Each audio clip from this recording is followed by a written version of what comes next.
ದಿನಕ್ಕೊಂದು ಕತೆ ಹೃದಯ ಸಿರಿವಂತಿಕೆ. ಸುಮಾ ಹಾಗೂ ಪ್ರಿಯಾ ಇಬ್ಬರೂ ಒಂದೇ ಮೆಡಿಕಲ್ ಕಾಲೇಜಿನಲ್ಲಿ ಓದುತ್ತಿದ್ದಾರೆ. ಇಬ್ಬರೂ ಹೋಟೆಲಿನ ಒಂದೇ ರೂಮಿನಲ್ಲಿ ವಾಸ ಮಾಡುತ್ತಿದ್ದಾರೆ. ಸುಮಾ ಸಿಟಿಯಲ್ಲಿ ಬೆಳೆದವಳು, ಪ್ರಿಯಾ ಹಳ್ಳಿಯ ಹುಡುಗಿ. ಪ್ರಿಯಾಳದು ಎಲ್ಲವದಕ್ಕೂ ಲೆಕ್ಕಾಚಾರ ಮಾಡುವ ಸ್ವಭಾವ. ಬೇಕೆಂತಲೇ ಸುಮ್ಮನೆ ಹಣವನ್ನು ದುಂದುವೆಚ್ಚ ಮಾಡುವ ಸ್ವಭಾವ ಸುಮಾಳದು. ಪ್ರಿಯಾ ಸಮಯ ಸಿಕ್ಕಾಗಲೆಲ್ಲ ಸುಮಾಳಿಗೆ ಹಾಗೆಲ್ಲ ಹಣವನ್ನು ಹಾಳು ಮಾಡಬೇಡ ಎಂದು ಸಲಹೆ ನೀಡುತ್ತಿದ್ದಳು. ಈ ಬಡವರ ಹಣೆ ಬರಹವೇ ಇಷ್ಟು. ತಮ್ಮ ಕೈಯಲ್ಲಿ ಹಣವಿರುವುದಿಲ್ಲ, ಬೇರೆಯವರು ಖರ್ಚು ಮಾಡುವುದನ್ನು ಸಹಿಸುವುದಿಲ್ಲ ಎನ್ನುವ ಭಾವ ಸುಮಾಳದ್ದು. ಪ್ರಿಯಾ ಏನಾದರೂ ಸಲಹೆ ನೀಡಲು ಬಂದಾಗಲೆಲ್ಲ ಪ್ರಿಯಾ ಬಡವಳು ಎನ್ನುವ ಕಾರಣಕ್ಕೆ ಸುಮಾ ಪ್ರಿಯಾಳನ್ನು ತುಂಬಾ ತುಚ್ಛವಾಗಿ ಕಾಣುತ್ತಿದ್ದಳು. ಒಮ್ಮೆ ಯಾವುದೋ ವಿಷಯಕ್ಕೆ ಪ್ರಿಯಾ ಸುಮಾಳಿಗೆ ಸಲಹೆ ನೀಡಿದಳು. ಪ್ರಿಯಾ, ನೀನು ನನ್ನ ವಿಷಯಕ್ಕೆ ಬರಬೇಡವೆಂದು ನಾನು ನಿನಗೆ ಅದೆಷ್ಟು ಸಲ ಹೇಳಿದ್ದೇನೆ. ನನ್ನ ಹತ್ತಿರ ಹಣವಿದೆ. ನಾನು ಮೋಜು ಮಸ್ತಿ ಮಾಡಿ ಕಾಲ ಕಳೆಯುತ್ತೇನೆ. ನೀರನ್ನು ಪೋಲು ಮಾಡುತ್ತೇನೆ. ಎಲೆಕ್ಟ್ರಿಸಿಟಿ ಬೇಕಾಬಿಟ್ಟಿ ಉಪಯೋಗಿಸುತ್ತೇನೆ. ವಾರ್ಡನ್ ಹತ್ತಿರ ನಾನು ಮಾತನಾಡುತ್ತೇನೆ. ಎಲ್ಲ ಬಿಲ್ಲು ನಾನೇ ತುಂಬುತ್ತೇನೆ. ನಿನಗೆ ಆ ಚಿಂತೆ ಬೇಡ, ವ್ಯಂಗ್ಯವಾಗಿ ನುಡಿದಳು ಸುಮಾ. ಸುಮಾಳ ಮಾತಿಗೆ ನಕ್ಕು ಸುಮ್ಮನಾದಳು ಪ್ರಿಯಾ. ಆ ದಿನ ಅವರ ಕಾಲೇಜಿನ ವಾರ್ಷಿಕೋತ್ಸವ ಕಾರ್ಯಕ್ರಮ. ಸುಮಾ, ಪ್ರಿಯಾ ಇಬ್ಬರೂ ಕಾರ್ಯಕ್ರಮಕ್ಕೆ ಹೋಗಲು ತಯಾರಾದರು. ಪ್ರಿಯಾ ಕಾರ್ಯಕ್ರಮದ ಅತಿಥಿಯಾಗಿ ದೂರದ ಹಳ್ಳಿಯಿಂದ ಯಾರೋ ಬರುತ್ತಿದ್ದಾರಂತೆ. ಆತ ಹಳ್ಳಿಯಲ್ಲೇ ದೊಡ್ಡ ಮನುಷ್ಯನಂತೆ. ಈ ಮ್ಯಾನೇಜ್ಮೆಂಟ್ನವರಿಗೆ ಬೇರೆ ಯಾರೂ ಸಿಗಲೇ ಇಲ್ಲವಾ? ಹಳ್ಳಿಯಲ್ಲಿ ದೊಡ್ಡ ಮನುಷ್ಯ ಆದರೆ ಅದು ಹಳ್ಳಿಗೆ. ದೊಡ್ಡ ಸಿಟಿಯಲ್ಲಿರುವ ಈ ಕಾಲೇಜಿಗೆ, ಅದರಲ್ಲೂ ಮೆಡಿಕಲ್ ಕಾಲೇಜ್ ಕಾರ್ಯಕ್ರಮಕ್ಕೆ ಹಳ್ಳಿ ಗಮಾರ ಆಗಮಿಸುತ್ತಿದ್ದಾನೆ. ಬಾ ಹೋಗೋಣ, ಆತ ಯಾರು ಎಂದು ನೋಡಿಕೊಂಡು ಬರೋಣ. ಸುಮಾಳ ಮಾತಿಗೆ ಪ್ರಿಯಾ ಮುಗುಳ್ನಕ್ಕಳು. ಇಬ್ಬರೂ ಕಾರ್ಯಕ್ರಮ ನಡೆಯುವ ಸ್ಥಳಕ್ಕೆ ಹೋದರು.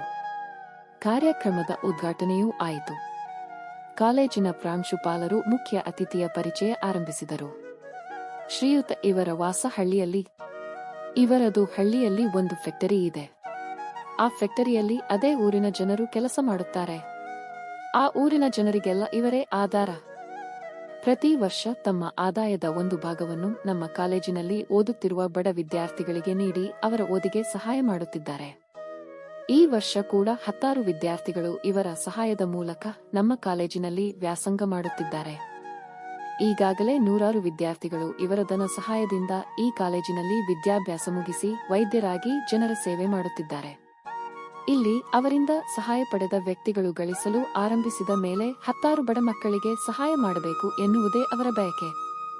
ಹೀಗೆ ಮಾಡಿದರೆ ಹಲವಾರು ಬಡ ವಿದ್ಯಾರ್ಥಿಗಳ ವಿದ್ಯಾಭ್ಯಾಸಕ್ಕೆ ಸಹಾಯವಾಗುತ್ತದೆ ಎನ್ನುವುದು ಅವರ ದೂರಾಲೋಚನೆ. ಅಲ್ಲಿ ನೆರೆದವರು ಚಪ್ಪಾಳೆಯ ಮೂಲಕ ಆ ಅತಿಥಿಗಳಿಗೆ ಗೌರವ ಸಲ್ಲಿಸಿದರು. ಮತ್ತೆ ಮಾತು ಮುಂದುವರೆಸಿದರು ಪ್ರಾಂಶುಪಾಲರು. ಅಷ್ಟೇ ಅಲ್ಲ, ಅವರ ಮಗಳು ಪ್ರಿಯಾ ಕೂಡ ನಮ್ಮ ಕಾಲೇಜಿನಲ್ಲಿ ವ್ಯಾಸಂಗ ಮಾಡುತ್ತಿದ್ದಾಳೆ. ಅಲ್ಲಿ ಕುಳಿತಿದ್ದ ಕೆಲವು ವಿದ್ಯಾರ್ಥಿಗಳು ಪ್ರಿಯಾಳ ಕಡೆಗೆ ನೋಡಲು ಆರಂಭಿಸಿದರು. ಪಕ್ಕದಲ್ಲೇ ಕುಳಿತ ಸುಮಾ ನಾಚಿಕೆಯ ಮುದ್ದೆಯಾದಳು. ಅವಳ ಮನದಲ್ಲಿ ಸರಿ ತಪ್ಪುಗಳ ಮಂಥನ ಆರಂಭವಾಯಿತು. ಪ್ರಿಯಾಳ ನಡತೆಯಿಂದ ಅವಳು ಬಡವಳು ಎಂದು ಅಂದುಕೊಂಡು ಆಕೆಗೆ ಎಷ್ಟು ಅವಮಾನ ಮಾಡಿದೆ. ಆದರೂ ಅವಳು ಅದೆಲ್ಲವನ್ನು ಸಹಿಸಿಕೊಂಡಳು. ಹಣವಿದ್ದರೆ ಮಾತ್ರ ಶ್ರೀಮಂತ ಎಂದು ಅಂದುಕೊಂಡು ಬಿಟ್ಟಿದ್ದೆ. ಆದರೆ ಪ್ರಿಯಾ ಹಾಗೂ ಅವಳ ಮನೆಯವರು ತಮ್ಮ ಹಣವನ್ನು ಪರೋಪಕಾರಕ್ಕಾಗಿ ಮೀಸಲಿಟ್ಟು ಗುಣದಲ್ಲಿ ಶ್ರೀಮಂತರು ಎನಿಸಿಕೊಂಡರು. ಹಣವಿದೆ ಎನ್ನುವ ಸೊಕ್ಕಿನಲ್ಲಿ ನಾನು ಆಡಿದ್ದೇ ಆಟ, ನೋಡಿದ್ದೇ ನೋಟ ಎಂದುಕೊಂಡು ಬಿಟ್ಟಿದ್ದೆ. ಪ್ರಿಯಾ ನನ್ನ ಕಣ್ಣು ತೆರೆಸಿದಳು. ನನ್ನ ಅಪ್ಪ ನನಗೆ ಕೇಳಿದಷ್ಟು ಹಣ ನೀಡುತ್ತಾರೆ. ನಾನು ಅದನ್ನು ಬೇಕಾಬಿಟ್ಟಿ ಖರ್ಚು ಮಾಡಿ ಹಣದ ನಿಜ ಮೌಲ್ಯವನ್ನೇ ಮರೆತು ಬಿಟ್ಟಿದ್ದೆ. ಪ್ರಿಯಾಳ ಸಹವಾಸದಿಂದ ನಾನು ಹೃದಯ ಶ್ರೀಮಂತಳಾಗಬೇಕು. ಅಷ್ಟೇ ಅಲ್ಲ, ಪ್ರಿಯಾಳಂತೆ ನಾನು ಸಹ ದುಂದುವೆಚ್ಚ ಬಿಟ್ಟು ಆ ಹಣವನ್ನು ಹಣದ ಅಗತ್ಯವಿರುವವರಿಗೆ ಸಹಾಯ ಹಸ್ತ ಚಾಚಿ ನನ್ನ ಜೀವನವನ್ನು ಶ್ರೀಮಂತಗೊಳಿಸಿಕೊಳ್ಳಬೇಕು. ಪ್ರಿಯಾ, ನನ್ನನ್ನು ಕ್ಷಮಿಸು. ಈ ದಿನ ನನ್ನ ಕಣ್ಣಿನ ಸುತ್ತ ಇದ್ದ ಅಜ್ಞಾನದ ಪೊರೆ ಹರಿದು ಹೋಯಿತು. ನಿನ್ನ ಸಹವಾಸದಿಂದ ನನಗೊಂದು ದೊಡ್ಡ ಉಡುಗೊರೆ ಸಿಕ್ಕಿತು. ನಿನ್ನಿಂದ ನನಗೆ ಹಣದ ಮೌಲ್ಯದ ಅರಿವಾಯಿತು. ಭಾವುಕಳಾದಳು ಸುಮಾ. ಜ್ಞಾನೋದಯದ ಭಾವದಲ್ಲಿ ತನ್ನ ತೋಳುಗಳಿಂದ ಪ್ರಿಯಾಳನ್ನು ಬಿಗಿದಪ್ಪಿಕೊಂಡಳು ಸುಮಾ. ಲೇಖಕರು: ಗೀತಾ ಹೆಬ್ಬಾರ್. ಸಂಗ್ರಹ: ವೀರೇಶ್ ಅರಸೀಕೆರೆ.